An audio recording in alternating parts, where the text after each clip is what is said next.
Good evening, I'm John Yang. It's been the second day of Operation Charlotte's Web. That's what the Department of Homeland Security is calling the surge of federal officers into Charlotte, North Carolina, to crack down on illegal immigration. Masked agents have made arrests outside businesses and on front yards of homes. One Honduran-born U.S. citizen was stopped twice yesterday. They smashed his car window, forced him out of the vehicle, and threw him to the ground. He was released only after he showed proof of his citizenship. In a Charlotte enclave of immigrant residents, hundreds protested the administration's expansion of raids into another city and state, both led by Democrats. Border Patrol Commander Gregory Bovino said Saturday was a record day with 81 arrests. Residents are bracing for more. The impact it's having on us is that a lot of people are afraid to go outside.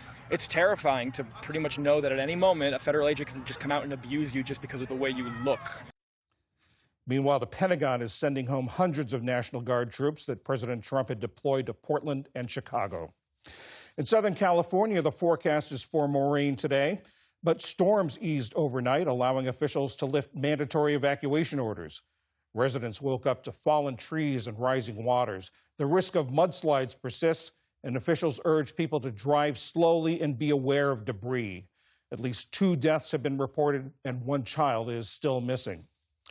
The U.S. Navy's most advanced aircraft carrier, the USS Gerald Ford, arrived in the Caribbean today, marking the largest buildup of U.S. firepower in the region in generations. It comes just days after President Trump said he had sort of made up his mind about what he'll do in Venezuela. That raises questions about what's next in the region. Mr. Trump and Venezuelan President Nicolas Maduro are engaged in a war of words. And since September, the U.S. military has struck 21 boats in international waters as part of an anti-drug campaign. At least 80 people have been killed.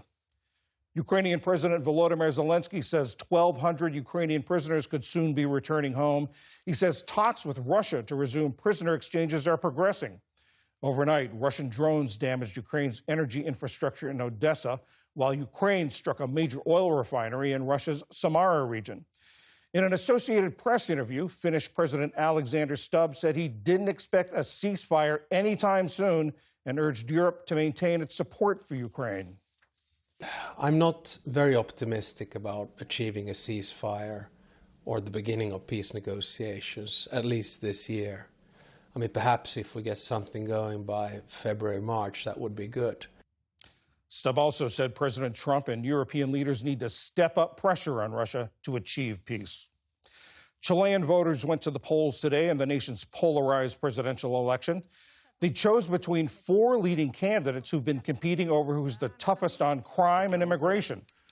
Pre-election polls suggested there would be a December runoff, as none of them appeared likely to get the simple majority needed to win. The wild card is a surge of new voters. A new law makes voting mandatory, and eligible Chileans who don't vote are subject to fines of up to $100.